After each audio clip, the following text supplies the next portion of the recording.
Google does not write the news, but it controls what we believe. Why Google controls global information without publishing news.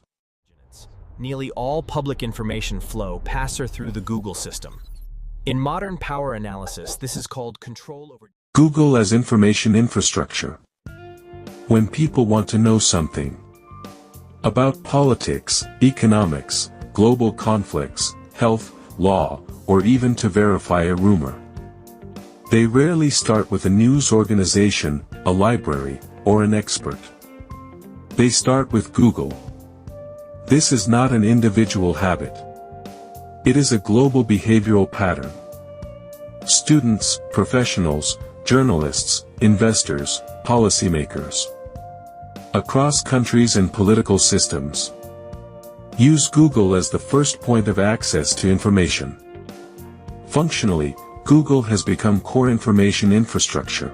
Yet legally and institutionally, Google is not a media company. It does not produce news. It does not claim to verify facts as journalism does. It does not carry editorial responsibility for the content it indexes. This creates a structural paradox. Google does not create information, but it strongly influences which information is seen, read, and trusted. Power without statements. Traditional power is visible. Governments regulate. Media outlets publish opinions. Corporations advertise and lobby. Google operates differently. It does not issue political statements. It does not publish editorials. It does not openly tell people what to believe. Yet almost all public information flows through its systems. In political economy, this is known as control over distribution, not control over content. Whoever controls distribution does not need to control speech directly. 1. From newsrooms to algorithms. A structural shift, not a democratic choice. Before the Internet, public agendas were shaped by media institutions. Editors selected topics. Newsrooms prioritized stories. Ownership influenced editorial direction. That power was visible and contestable. The Internet did not eliminate this power. It relocated it. The main problem of the digital era is not lack of information, but excess of it. In such an environment, the critical function is no longer production, but filtering. Google emerged as a technical solution, a search engine designed to organize massive amounts of data.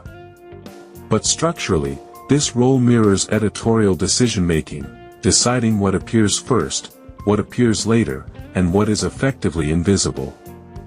The difference is that these decisions are made by algorithms, not editors. 2. Market dominance as structural power. Over 90% of global search queries go through Google. This is not merely market success. In forensic business analysis, this level of dominance creates structural gatekeeping power. Google is not just a competitor, it is the primary access point to information. If content is poorly indexed, does not meet algorithmic criteria, or fails technical standards, it is practically invisible to the public. There is no explicit censorship. No formal prohibition. But the outcome is exclusion from attention. 3. Ranking as a perception engine. Google does not declare what is true. It ranks results based on factors such as relevant signals, popularity, backlinks, authority metrics, and user behavior. However, behavioral research consistently shows, users rarely go beyond the first page, most clicks go to the top 3 results, higher ranking is associated with credibility.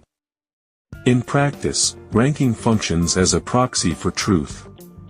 Google does not need to say, this is correct. Placement alone shapes belief. 4. Algorithms as global editors. Traditional media has editors with names, values, and identifiable biases. Google's editorial function is algorithmic. Its systems evaluate website structure, linking patterns, engagement duration, click behavior, compliance with technical formats. The system does not evaluate truth or moral accuracy. It evaluates system compatibility. As a result, media organizations adapt. Headlines are optimized for search, content is structured for algorithms, speed often overrides depth. Google does not write the news, but it conditions how news is written. 5. The myth of technical neutrality. Google frequently emphasizes neutrality. Technically, algorithms have no political opinions. But in public policy and systems analysis, intent neutrality does not equal impact neutrality. Any ranking system produces winners and losers, dominant narratives, marginalized perspectives. When visibility depends on popularity and optimization, minority viewpoints are disadvantaged, complex analysis loses to simplified narratives, depth competes poorly with speed. This is not ideological bias. It is design consequence.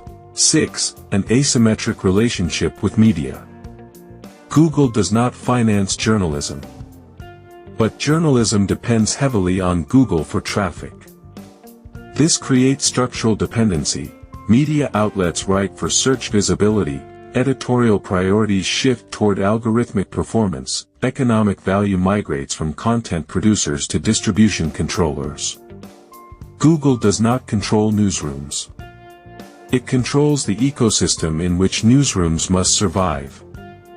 7. The most stable form of power. Historically, the most stable power is power that is not recognized as power, presents itself as technical necessity, and appears neutral. Google does not coerce. It enables. But when a single system becomes the default gateway to information, it shapes how societies perceive reality. This is not an accusation. It is a structural observation. Structural awareness as the first step. This episode is not an attack on Google. It is not a call for rejection of technology. It is an examination of how information power operates in the digital age. When access to knowledge is mediated by a single dominant gateway, critical thinking requires understanding that gateway. In the next episode, we will examine the system more closely, how Google's algorithms translate technical decisions into social outcomes, and how a search engine effectively functions as a global editor without public accountability.